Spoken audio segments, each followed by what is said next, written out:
saya Maudri Ketulihoiri, saya dari kelas 10A, absen 18. Di sini saya akan menjelaskan apa sih itu biosfer. Biosfer berasal dari bahasa Yunani, yaitu bios yang berarti kehidupan dan sphaera yang berarti lapisan. Jadi, biosfer ini menganalisis tentang suatu kondisi yang memungkinkan makhluk hidupnya untuk beradaptasi di lingkungan. Dan biosfer memiliki fungsi-fungsi seperti yang pertama sebagai sumber pasokan makanan untuk hewan herbivora, yaitu pemakan tumbuhan, dan juga untuk fauna. Yang kedua, untuk objek pendidikan dan penelitian. Yang ketiga, untuk objek wisata atau rekreasi bertemakan alam.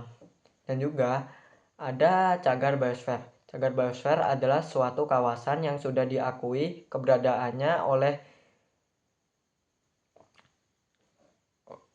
dunia internasional.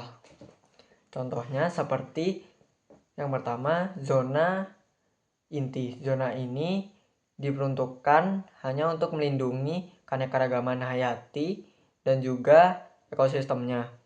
Yang kedua, ada zona penyangga. Zona ini adalah pembatas dari zona inti dan zona transisi. Jadi, zona ini bisa digunakan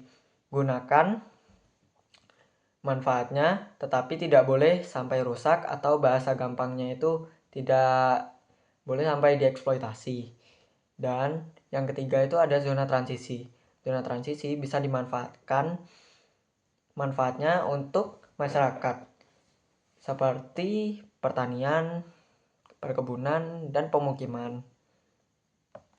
Dan juga ada karakteristik flora dan fauna. Contohnya seperti klimatik, berkaitan dengan cuaca seperti suhu di suatu wilayah dan curah hujan di suatu wilayah. Dan kedua ada fisiografis, berkaitan dengan rendah atau tingginya dataran di suatu wilayah seperti pesisir dan juga pegunungan. Yang ketiga ada edafik, berkaitan dengan kondisi tanah di suatu wilayah seperti Madura, NTT, NTB yang tanahnya itu gersang atau tandus, dan ada Pulau Jawa dan Bali yang tanahnya itu subur. Yang keempat ada geologi. Geologi adalah sejarah pembentukan permukaan bumi di suatu daerah.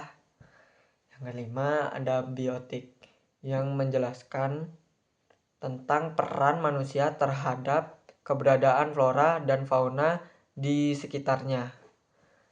Sekian, terima kasih telah menonton video saya. Wassalamualaikum warahmatullahi wabarakatuh.